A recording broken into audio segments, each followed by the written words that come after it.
স্বাস্থ্য দুরন্ত মন। শিশুর অসুস্থতা মানে পুরো পরিবারের অসুখ।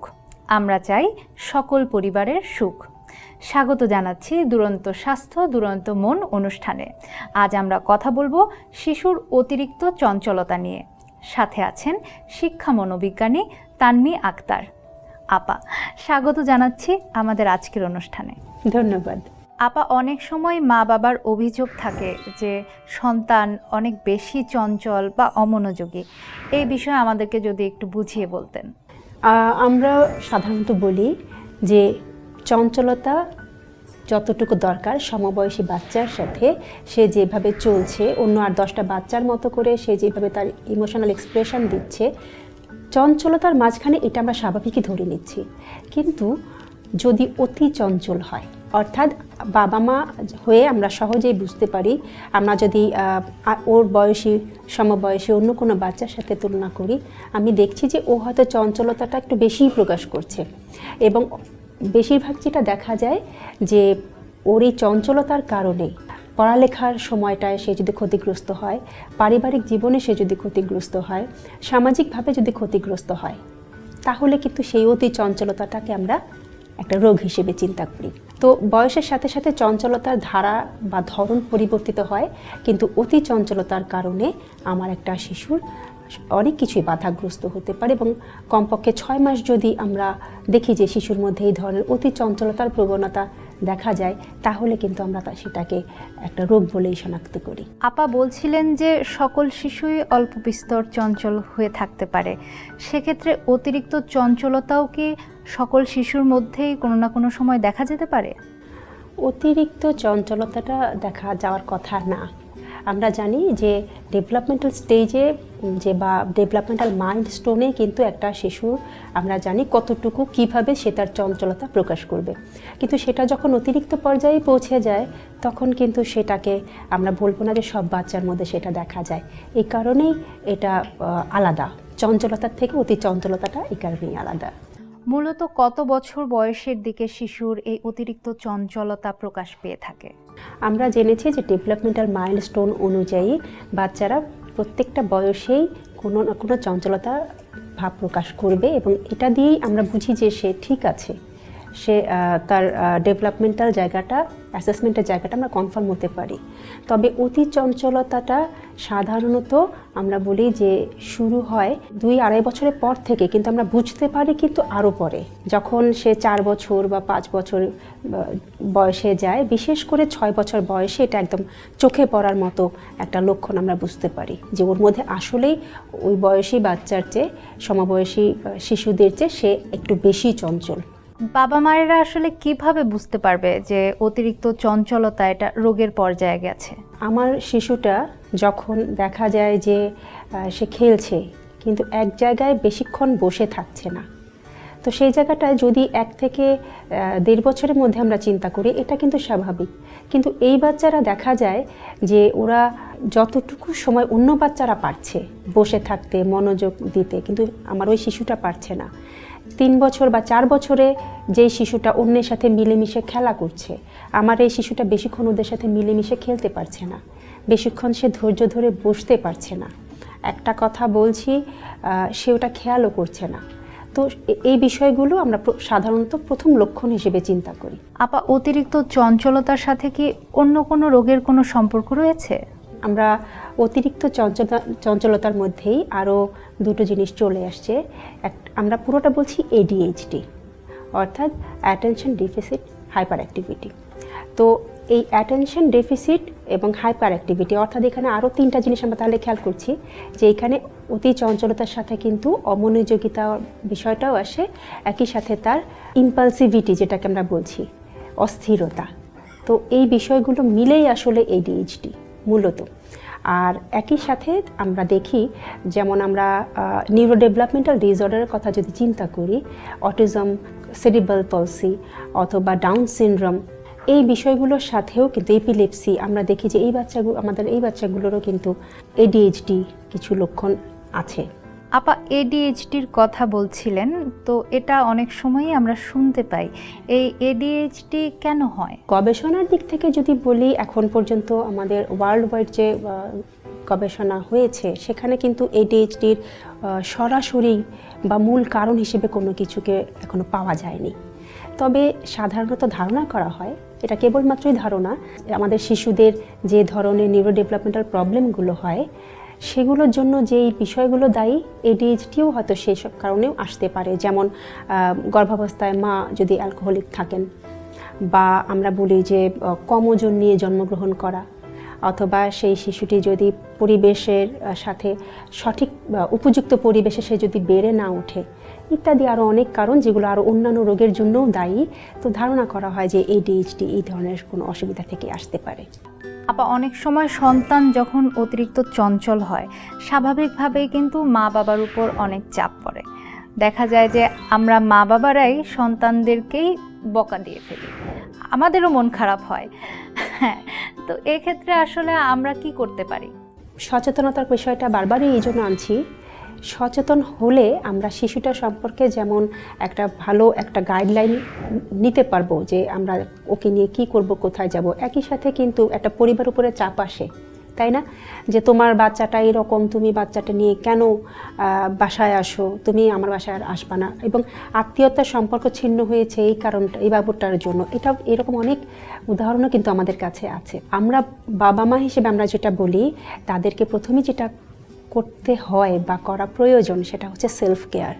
আমি যদি ভালো থাকি, আমার পরিবার ভালো থাকবে, আমার সন্তান ভালো থাকবে। আমি সেলফ কেয়ারটা, এটাও আমরা একটু সহজ করে বলি যে সেলফ কেয়ার কিন্তু অনেক কিছু দিয়ে করতে হবে সেরকম না, অনেক সময় নিয়ে করতে হবে সেরকম না। ছোট ছোট বিষয়গুলো, যেমন আমি অল্প সময় চোখ বন্ধ করে একটু ভাবছি আমার ছোট ছেলেবেলার বা আমার ভালো কোনো ঘটনা, আমার আনন্দদায়ক কোনো ঘটনা, ছোট ছোট এই বিষয়গুলো আমাদের সেলফ কেয়ারের মধ্যে যদি আমরা মেনটেন করতে পারি, বাবা মা মানসিকভাবে অনেক স্থির থাকতে পারেন এবং তারা প্রপার হেল্প করতে পারেন একটা শিশুকে। এবং সর্বোপরি আমি যেটা বলবো, বাবা মার আন্ডারস্ট্যান্ডিংটা অনেক বড়। তো নিজেদের মধ্যে আন্ডারস্ট্যান্ডিংটা থাকলে, নিজেদের মধ্যে বোঝাপড়াটা খুব সুন্দর থাকলে কিন্তু এই জায়গাগুলো আমরা খুব সহজেই ওভারকাম করে আসতে পারি। এবং একই সাথে আসলে আমাদের দেশে বা আমাদের সমাজের প্রেক্ষাপটে আশেপাশ থেকে তো অনেক চাপ আসে সন্তানের উপর, এবং শিক্ষকদেরও আমার মনে হয় যে একটা ভূমিকা থাকতে পারে। অবশ্যই অবশ্যই। জি, এখানে একটু অ্যাড করব যে শিক্ষকদের ভূমিকা অনেকখানি। একটা পরিবারের পরেই শিক্ষকদের ভূমিকা চলে আসে। শিক্ষক একটা শিশুর অবচেতন মনেই কিন্তু তার ভেতরে প্রবেশ করতে পারেন। তো সেই জায়গাতে আমরা শিক্ষকদের কাছেও সেই জায়গাটায় প্রত্যাশা রাখি যে সব শিশু কিন্তু সমান না, কিন্তু তারা শিশু। তো এই শিশুটাকে যখন আলাদা সার্ভিস বলতে আমি খুব বড় কিছু এখানে বলছি না যে ওকে আলাদা করে সময় দিতে হবে বা কিছু না। ছোট ছোট কিছু কাজ, যেমন ওর কাজের মাঝখানে একটু ব্রেক দেওয়া, ক্লাস চলাকালীন সময় একটু একটা স্পেস দেওয়া যে বাবা চলো আমরা একটু ঘুরে আসি, বাবা চলো একটু পানি খেয়ে আসি, চলো তো দেখে আসি ওই বন্ধুটা কী করছে।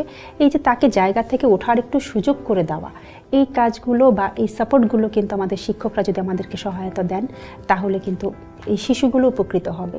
আপা তাহলে শিক্ষক হিসেবে শুধুমাত্র ফলাফলের উপর গুরুত্ব না দিয়ে একজন শিশু সন্তানের অন্য কোনো সমস্যাও হতে পারে, সে ব্যাপারেও আসলে সতর্ক থাকতে হবে আমাদের অবশ্যই সতর্ক থাকতে হবে।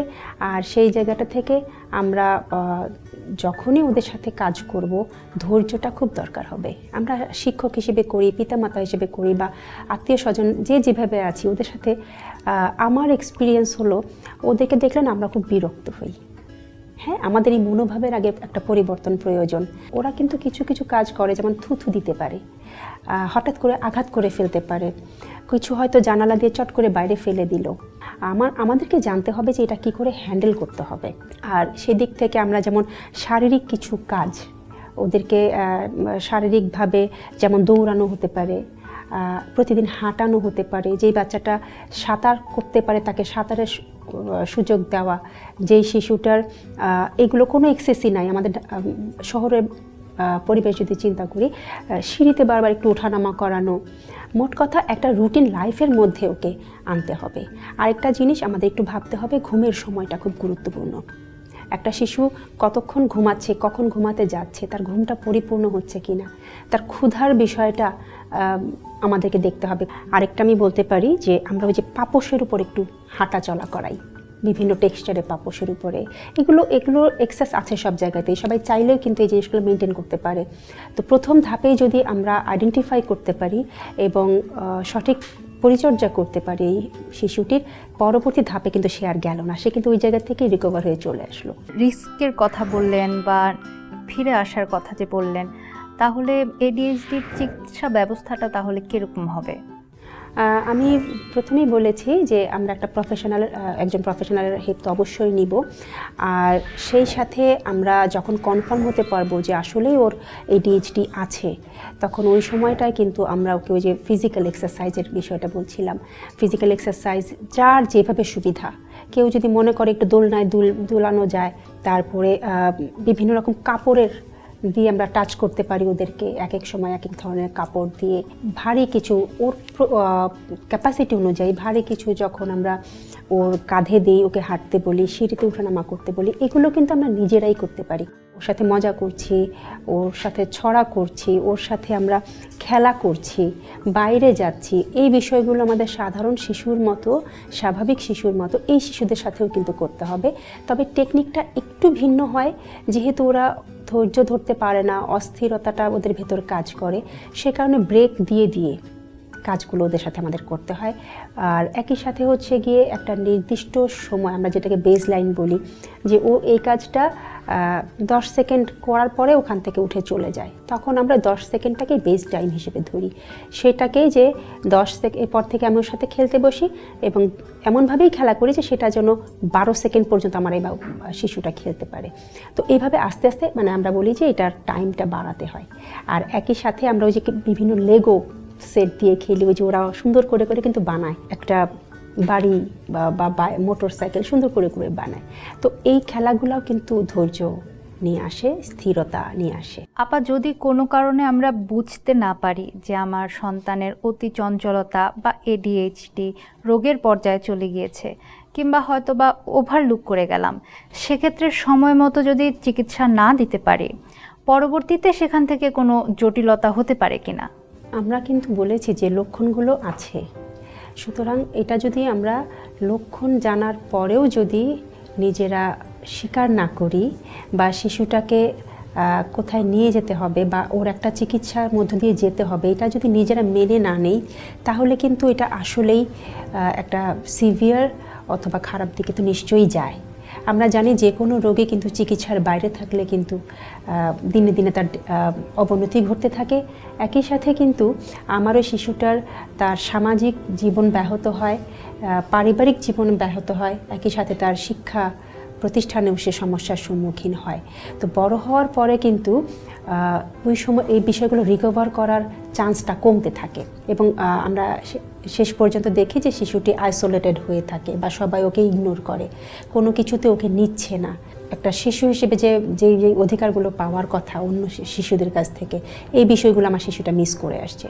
তো ছোটোবেলা থেকেই যদি এটাকে অ্যাসেস করে সুন্দর একটা গাইডলাইনের মাধ্যমে আমরা ওকে এগিয়ে নিয়ে যেতে পারি, তাহলে কিন্তু আমাদের শিশুটা, অনেক শিশুই দিনে দিনে উন্নতির দিকে আসে এবং সে একটা স্বাভাবিক জীবনে ফিরে আসতে পারে।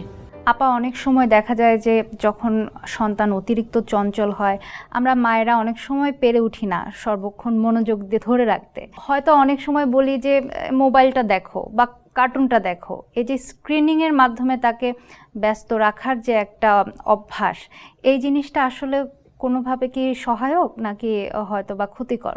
আমাদের একটা জিনিস মনে রাখতে হবে, ওই যে আমরা বলছিলাম যে চঞ্চলতা ভালো, কিন্তু অতি চঞ্চলতা কিন্তু আবার আমরা নেগেটিভভাবেই চিন্তা করছি না। আমরা যে কোনো অভ্যাসের ক্ষেত্রে, যে কোনো কাজের ক্ষেত্রে কিন্তু যখন সেটা বেশি করে ফেলি, তখন সেটা কিন্তু আমাদের ক্ষতির কারণ হয়ে দাঁড়ায়। আপনি বলছিলেন যে ডিভাইস টাইমটা, যদিও এটা গবেষণা দ্বারা এখনও প্রমাণিত হয়নি, কিন্তু আমরা কিন্তু আমাদের এক্সপিরিয়েন্স থেকে দেখছি এখন আমাদের অনেক বাচ্চা এডিএইচডির যারা আসছে, তাদের পেছনে কিন্তু ডিভাইস টাইমের একটা হিস্ট্রি আছে। আচ্ছা, বিশেষ করে যেই সময়টায় সে একসাথে থাকবে, একসাথে সবার সাথে গল্প করবে, বাইরে যাবে, ওই সময়টায় যদি সে আইসোলেটেড থাকে এবং পুরোটা সময় যদি সে ওয়ান ওয়ে কমিউনিকেশনের মধ্যে থাকে, যদি ডিভাইস নিয়ে সে ব্যস্ত থাকে, সেক্ষেত্রে কিন্তু আমরা ওই বাচ্চাগুলোর ক্ষেত্রে কিন্তু দেখি যে বাচ্চারা খুবই অস্থির প্রবণতা বা অতি চঞ্চলতা ওদের মধ্যে দেখা যায়। আপা, তাহলে এসব ক্ষেত্রে কি শিশুর মানসিক বিকাশের জন্য বই পড়া বা ছবি আঁকা বা অন্য কোনো জিনিস কোনো ভূমিকা রাখতে পারে? অবশ্যই ভূমিকা রাখতে পারে। আমরা জানি যে একটা শিশু ছোটবেলা থেকেই যখন তৈরি হয়, সে কল্পনা বিলাসী হয়েই তৈরি হয়, সে দেখে দেখেই বড় হয় এবং তার ব্যক্তিত্বের সাথে সেগুলোকে মার্জ করে করে সে সামনের দিকে এগিয়ে যায়। তো একটা বই, একটা ছবি, সেটা গল্পের বই হোক, ছবির বই হোক, ছড়ার বই হোক, সময় কাটানোর সময় আমরা যখন এগুলো দেখি, ওদের সাথে যখন আমরা কাজ করি বা ওদের সাথে যখন আমরা সময় দিব, আমাদের মনে রাখতে হবে এটা ওদের উপর একটা ছাপ অবশ্যই পড়ে এবং সেটা তার মানসিক চিন্তাভাবনা, মানসিক যে অগ্রসরতা, পজিটিভ মেন্টালিটি তৈরি হওয়ার জন্য এই ঘটনাগুলো জরুরি। এবং এক্ষেত্রে অবশ্যই আমাদের মনে রাখতে হবে যে বয়স ভেদে সেটা কিন্তু আবার আলাদা হবে। আমার 1 বছরের বা 1.5 বছরের শিশুটা যে জিনিসটা পছন্দ করছে, আমার 6, 7 বা 8 বছরের ওই শিশুটা কিন্তু অন্যরকম গল্প পছন্দ করছে। সো এই জিনিসগুলো তারা দেখে দেখে শিখে এবং আমাদের নিজেদের এই চর্চাগুলো করতে হবে। আমরা নিজেরা যখন এগুলোর ভেতর দিয়ে যাব, একটা শিশু যখন দেখবে আমি পড়ছি, আমার মা পড়ছে, সেও কিন্তু পড়তে বসে যায়, হয়তো পারে না কিন্তু সে কিন্তু বসে যায়। তো এই যে চিন্তা এবং এই যে দেখে দেখে শেখার যে প্রবণতা, এখান থেকে তার আগ্রহ তৈরি হয় এবং এটা তার মানসিক বিকাশে অনেক অনেক পরিমাণে হেল্প করে, যেটা পরবর্তী জীবনে সে বেনিফিটেড হয়। আপা, শুরু থেকেই যেন সন্তানের মধ্যে ADHD গড়ে না ওঠে, সেক্ষেত্রে আমাদের আগে থেকে করণীয় কিছু আছে কিনা? যেহেতু আমরা স্পেসিফিক কারণটা এখনও জানি না, তো ওই জায়গাটা থেকে আমরা কিছু করণীয় খুঁজে পাবো না। তবে আমরা আমাদের অভিজ্ঞতা থেকে যে ডিভাইস টাইমটাকে আমরা দেখছি যে এটা একটা বাচ্চার অতি চঞ্চলতাকে বাড়িয়ে দিচ্ছে বা অমনোযোগিতাকে বাড়িয়ে দিচ্ছে, আমরা অবশ্যই এই জায়গাটায় একটা রেস্ট্রিকশন আনতে পারি।